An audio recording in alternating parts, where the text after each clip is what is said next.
Hello, everyone. So, I wanted to take the time to kind of set the record straight and elaborate a few things. Okay, but to be absolutely perfectly clear when it comes to this supposed West Point rare quarter that the U.S. Mint is releasing this year, and I will get into further details on that as well. Again, this is an unsponsored, unfiltered kind of response, and this is simply my opinion. You can take it for a grain of salt or whatever, okay? But the ultimate goal of this video is to help temper some of the preemptive kind of guesswork revolving around the release of this quarter. I've been tapping into Facebook and all the forum sites, and everybody is quick to make a determination that these quarters will be junk, that they're only going to be worth $1 or $2. And what I wanted to do is give you some insight on the program first, okay? Because if you looked at the bigger picture, you're going to be able to understand just the magnitude of how small the amount of coinage that they're going to release. It's important to know that, and then that way you could base off of the information that I provided to you, kind of formulate a real world sensical idea of what these will command in the secondary market. All right, so let's go ahead and recap the storybook kind of look at this whole campaign. All right, so David Ryder, who took hold of the U.S. Mint's director position here recently within the last year, okay, has made it known that he is a proponent of some sort of, some kind of jump starter to help get collectors back in and to get them interested in coins, okay, and currency. And this is the first integral step in getting to that position. And that step is the release of a low mintage rare quarter. Okay, some of you may not be aware, especially a lot of you that don't follow along with like the US Mint products. But for the first time in history, the U.S. Mint had released a 2019 West Point Lincoln Penny, which is a big deal. Okay, it kind of speaks volumes in the direction that they want to go, and I think it's a superb idea. Now, I'm going to kind of suppress my feelings on this supposed rarity because I feel like they should have done something else, but because of timing. And just the overall red tape that's involved with, kind of reimagining, I guess, a brand new, fresh, from the ground up build of a completely different design of coin and a completely different composition than what we're used to in pocket change and in coin rolls takes a lot of time. Again, all the red tape and all of the extra hoops that Mint personnel has to do doesn't quite work in this equation. So that's why that they have elected to do a West Point Mint variant of all 5 national park quarters for this year. Okay, I'm going to tell you a little bit of how that works, but if you wanted to, you could simply go on to US Mint's website, take a look at their most recent press release, which is available to the public, and it'll kind of detail down exactly what the program's about to a T. So there's going to be 10 million pieces produced, in which 2 million West Point variants will be available for each of the 5 designs for the National Park program. So that includes the Lowell National Park, which is the Massachusetts, the American Memorial Park, in Northern Mariana Islands, okay, and you also have the War in the Pacific National Historic Park, that's in Guam, the San Antonio Missions National Historical Park in Texas, And the final one, which will be released at the end of the year, is the Frank Church River of No Return Wilderness in Idaho Park. So there's going to be a West Point variant for each one. There's no kind of like hidden mintage figures. It is 2 million per coin. And here is in kind of like the most basic way that this is going to work, okay? Because this is going to benefit people that live and work closest to a Federal Reserve Bank. So your Federal Reserve Bank, exists in places like Philadelphia, Boston, New York City, Kansas City, Minneapolis. Let's see where else. Dallas is another one. San Francisco, LA. All right. Just to give you an idea, so these major metropolitan areas that have a physical Federal Reserve Bank will receive their own separate shipments of what I like to call a hybrid mix. Okay, so they've put together these canvas bags full of not only their respective Philadelphia or Denver minted coins, but they will also have a partial kind of allotment of these West Point coins. And then what they'll do at these Federal Reserve Banks is they are instructed to do a drop shipment to all of the local banks within that area. So let's say, for example, because I'm closest to San Francisco, if you lived and worked in San Francisco, you have the opportunity to kind of be on the ground floor of this program.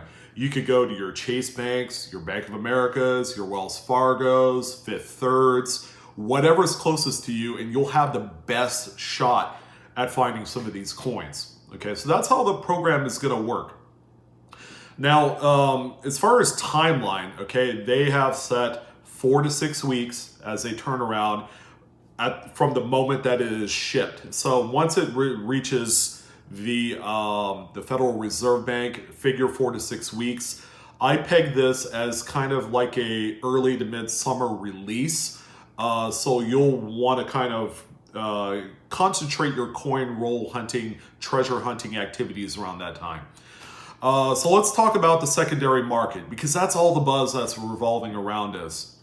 So people are obviously under the impression, because it's not like a silver coin, it's not gold, it's not a different design, it's not fancy in that way. They simply took some dies, put a W Mint mark right onto the master die, struck them at the West Point Mint facility, and then that's how you end up with the coin. You're just going to have a West Point variant that's extra low mintage for these coins. Now, right out of the gate, okay, let's say the first maybe 10 examples of the Lowell National Park quarter that's going to be released hits eBay, okay? Let's think kind of objectively how much something like this would go for, because if there's only 2 million, and let's say each Fed Reserve Bank ends up with, I'm just going to give you a roundabout number, like 125,000 pieces. Now, these are big metro areas, okay? So the likelihood that these will even get out of the city limits, it's a small shot. It's a long odds type of fare. It's almost like a lottery ticket, you have